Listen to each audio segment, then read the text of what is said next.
What's up, everybody, and welcome back to the Jackson Files on the Jackson Reaction.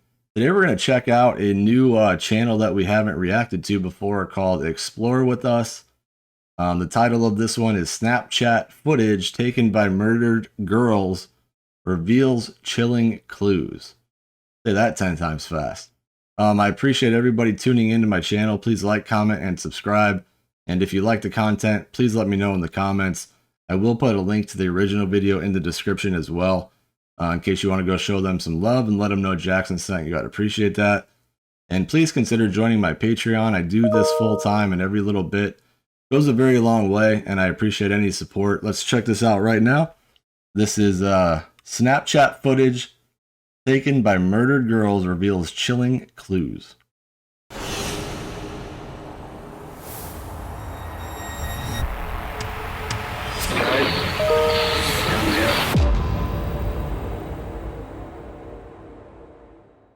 What's up, EWU crew? We're back with another case that is just breaking news. The story itself isn't new. In fact, it occurred a few years ago and has stumped all investigations ever since. But there might have just been a huge development in the case, and we've got all the details here.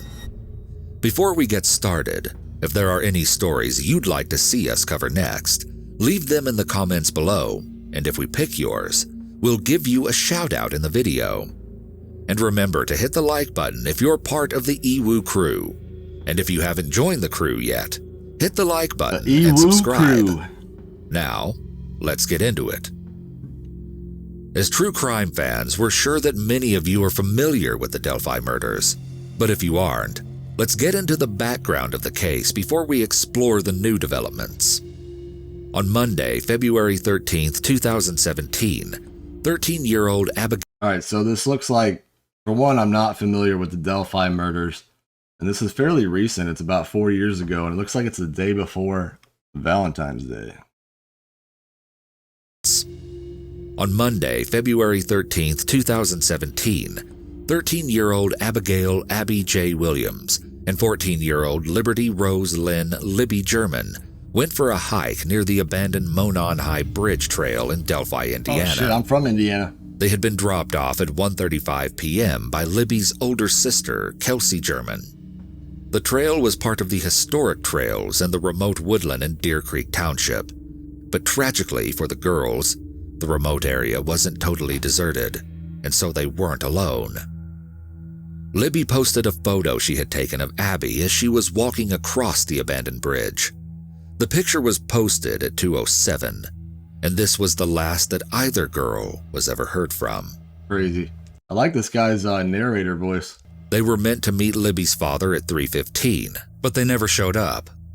Worried when there was no sign of the two young girls, both of the families conducted their own search of the area.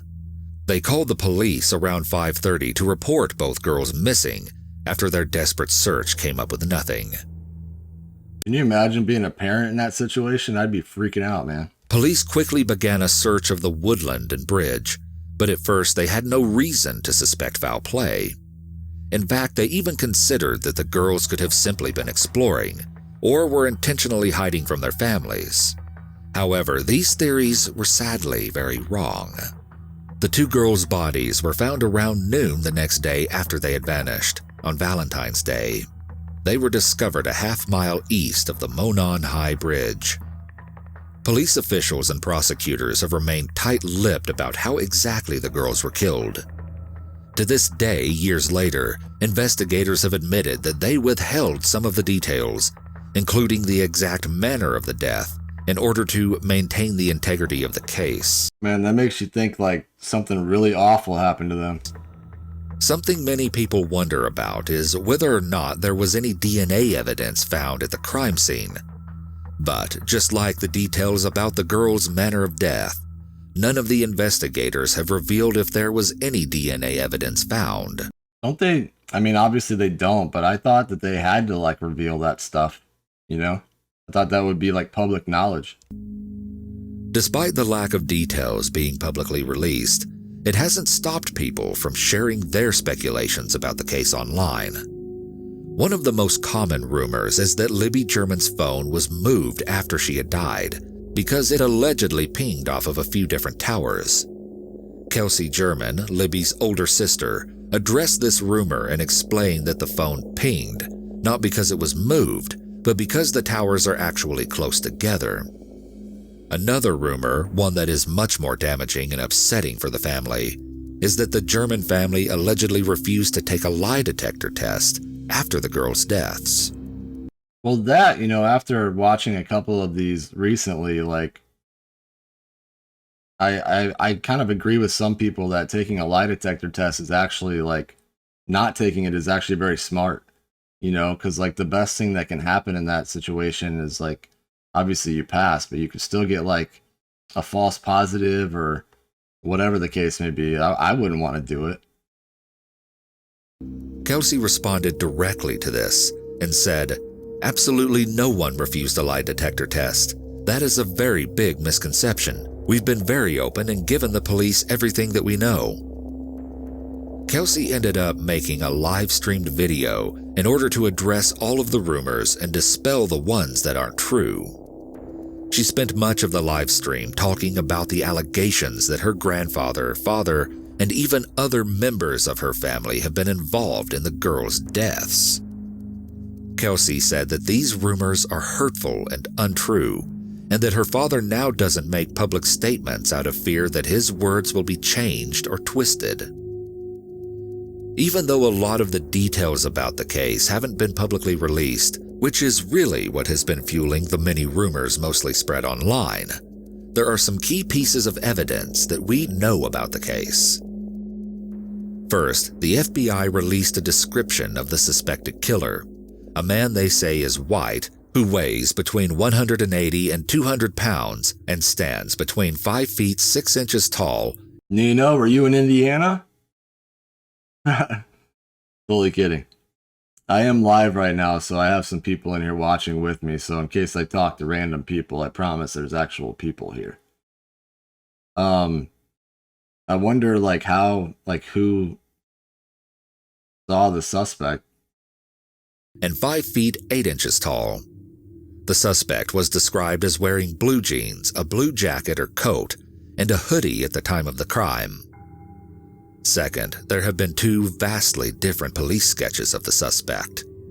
The first was released on July 17, 2017 by state My mom's birthday, that's crazy. police and completed by an FBI sketch artist. As you can see for yourself, the first police sketch shows an older man with a goatee wearing a cap, often called a flat cap, and a hoodie. The second sketch wasn't released until April 22, 2019, almost 2 years later, also by state police. This one shows a much younger man who is clean-shaven in comparison to the first, and is believed to be between the ages of 18 and 40, but may appear younger than his true age. The second sketch may have been shown to the public in 2019, but according to the Indie Star, it was actually drawn in 2017, just a few days after the girls' bodies were found. That's messed up. This sketch is apparently based on a witness's testimony, and the third key piece of information, a video that one of the girls took the day that they died. Libby had managed to take a video of the man who police consider to be a suspect in the case. The footage was recovered from her phone. At first, only a still from the video was shown to the public, which was grainy and pixelated, but clearly shows a man walking on the same bridge that Abby's picture was taken on. But after years without any leads, the 1-second video was finally released. When the video was shown for the first time, Indiana State Police Sergeant Tony Slocum made a statement that I completely agree with, praising Libby. He said, "This young lady is a hero, there is no doubt. To have enough presence of mind to activate that video system on her cell phone to record what we believe is criminal behavior that's about to occur."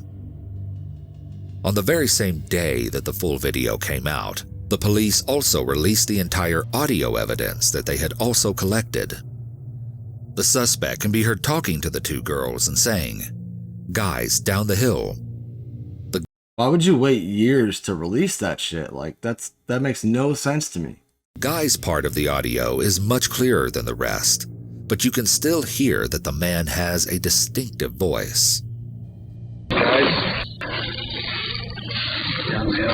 I've listened to this audio over and over, and what really struck me is how familiar he sounds talking to these two girls. He did, huh? That like the way he said guys was like, guys, come on, like he knows them. That's kind of crazy. isn't to say that he knew them necessarily, but he does sound like he is comfortable talking to two young girls he may have just met. Now remember this voice because we're going to come back to this important audio in a minute. The last piece of key evidence released in the case comes from Doug Carter, superintendent of the state police, who said that the police have new information that suggests that the suspected killer is from Delphi and could still be living or working there, or at the very least is someone who frequently visits the area. One of the biggest hindrances of this case so far have been the lack of suspects. Well, what do you expect when you don't reveal everything to the community and the public for a couple of years? Like, what do you expect, man? Over the years since the killings, there haven't been any arrests, though there has been a handful of persons of interest. But this all changed recently, and this is where the story gets really interesting. In order to get into the new information that is currently breaking about the Delphi murder case, we first have to start with another case, one that occurred very recently. Makes sense. On April 19th, 2021, a 9-year-old was Wow, that's super recent. lured into a stranger's house, who reportedly told her she could come in and pet his dogs. Once in the house, police have alleged that the house owner, a 42-year-old man named James Ooh, he kind of like fits that fucking sketch, don't he? Brian Chadwell II, took the young girl into his basement, where it is claimed that he attacked, strangled, and assaulted her. About an hour after the girl disappeared, she was reportedly rescued by police. The affidavit states that when police were going door to door trying to find the girl, Chadwell told them that the girl had been at his residence earlier but had left. What? When the police returned to What? That's gotta be like America's Dumbest Criminals. Let's tell the police that a 9-year-old was at your residence earlier and you assaulted and strangled her, but she left. Like, dude, man, that just goes to show you that this guy is not like a right-minded person. check his residence, he allowed them into his basement, where the affidavit says that they found it secured with a chain lock, and that there they found a young girl who was visibly distraught and crying, with her clothing on the floor beside her. Wow. Chadwell was immediately arrested and charged with attempted murder, attempted child kidnapping, criminal confinement, battery resulting in serious bodily injury, and strangulation. What is really important to note is that Chadwell's house was about 15 to 20 miles from Delphi. Following his arrest, Carroll County Sheriff Toby Lisenby spoke to local news outlets and said that they are now looking into him in relation to the 2017 Delphi murders of Libby German and Abby Williams. He kind of looks like a normal guy, don't he? Like, that's fucking scary. At first, there didn't seem to be a clear link between the recent case and the Delphi murders. But Sheriff Lisenby has said that there are several factors which has brought the attention of the investigators who are looking into the Delphi case onto Chadwell. Currently, though, any specific link between the two cases hasn't been publicly released. I will say that a lot of things lately that I've been watching as far as like the Jackson Files stuff is like it could all happen to anybody, and it's very, very random. Like a lot of it is just the wrong place at the wrong time, which is really, really scary. And because the police have shared so little about the details of the Delphi case, I'm doubtful that they will tell us anything until it is totally confirmed. This development was pretty shocking, as there haven't been many persons of interest in the Delphi case. But then, this story took another dramatic turn, and this is where it gets really weird. Chadwell's own brother came forward after he had been arrested and spoke candidly to Inside Edition. Ashley Chadwell said that his brother is, quote, absolutely capable of killing someone and should be locked up and never let loose again. Wow. It's pretty unusual to see family members speak publicly about one another this way, especially after an arrest and before a conviction. But Ashley Chadwell went even further when he described his brother as a monster. Exactly. He's an absolute evil person. He went on saying, "Do I think that he's capable of that kind of crime? Absolutely, absolutely. He's shown numerous times not only to his friends, but his family as well that he has that kind of evil streak to him." Another one of Chadwell's family members also came forward, his own stepfather, Wow. who agreed with Chadwell's brother. Guy must have really pissed off his family.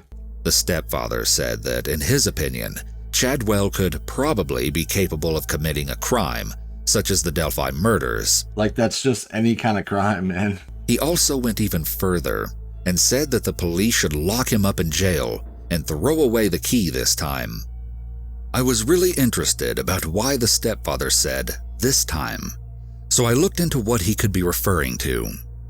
I found out that Chadwell is actually a convicted felon who has a very extensive criminal history. In Miami County, he was convicted of the felony of criminal recklessness with a deadly weapon.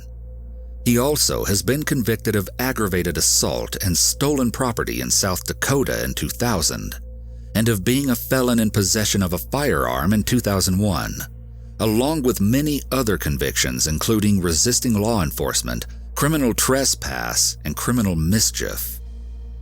Something eerie that There seems to be a pretty large gap there. Like, if he was last in trouble in like 2001, all the way to 2017, kind of makes you wonder. one netizen pointed out is that Chadwell has some rather creepy tattoos, some that look like young girls' faces. Wow. Even creepier is the fact that the girls' faces look like they are crying tears of blood. A few people even speculated that one of the faces looks a little similar to Libby German, though I think this might be a bit of a stretch as the tattoo is a caricature. Since Chadwell's name was released as being looked into in connection with the Delphi murders, a lot of attention has been brought to his social media, specifically his TikTok account, which he used frequently. But if you want to go look him up, his account has since been deleted. Have no fear though. Some quick-thinking users recorded most of his TikToks, and they can now be found in compilations. After watching a lot of Chadwell's TikToks, there was one that really stood out to me, one that I found really weird. It was posted on April 18th, and in it, Chadwell talks directly to all you little kids out there. And I realized that in quite a few of his TikToks, he seems to aim his comments to people who are much younger than him. But in this really strange video, he has a cut on the bridge of his nose, which he points out, but it's his message that I found chilling. Looking intensely into the camera, as he does in almost all of his TikToks, he says, "If you want some, come get some. Quit preying on little people." A comment that is really unnerving given what he is later accused of doing. That is weird. Because Chadwell has made so many TikToks, we now have the opportunity to do something really interesting. We can compare his voice to the audio evidence from the Delphi murders. Here's the audio of the suspect saying, "Guys down the hill." Listen closely to the cadence of the suspect's voice. Guys. Down the hill. Guys. Down the hill. And here are pieces of some of Chadwell's TikToks. All you people out there that are sharing your stories and inspiring the rest of us to keep trying and doing our best. I'm still going to support you guys. Guys. Down the hill. Because the audio clue from Libby's That's kind of tough, though, still. phone is only 3 seconds long, it's hard to make any kind of definite statement about whether or not Chadwell's voice sounds similar. Other people have listened to this comparison and said that the suspect in the clip sounds older than Chadwell, while others think they can hear a similar accent in both audio clips. What do you think of these clues, Iwu crew? Do you hear any similarity between Chadwell's voice in his TikToks and the audio evidence from Libby's phone? Do you think Chadwell looks like either of the police sketches of the suspect? Let us know all your theories and speculations in the comments below the video. We will be watching this disturbing case closely for any updates, as we're sure you will be too. More stories for you to explore will pop up next on your screen. I mean, I'll definitely say that the sketch, I could see him fitting the sketches for sure. But the audio, I mean, it was just kind of very hard for that to pin murders on somebody based off of that audio, in my opinion. In any event, that's horrible that happened to those girls. And it sounds like the 9-year-old girl got extremely lucky that the cops randomly showed up at her house, at his house, while she was there being victimized. So it's really hard not to think that he may have had something to do with those other murders, especially given his history and what his family said about him. So, I hope justice is served in this case either way. Let me know what you guys think in the comments. I appreciate everybody tuning in to the Jackson Files. Everybody stay safe. Have a great rest of your week, and I will see you next time.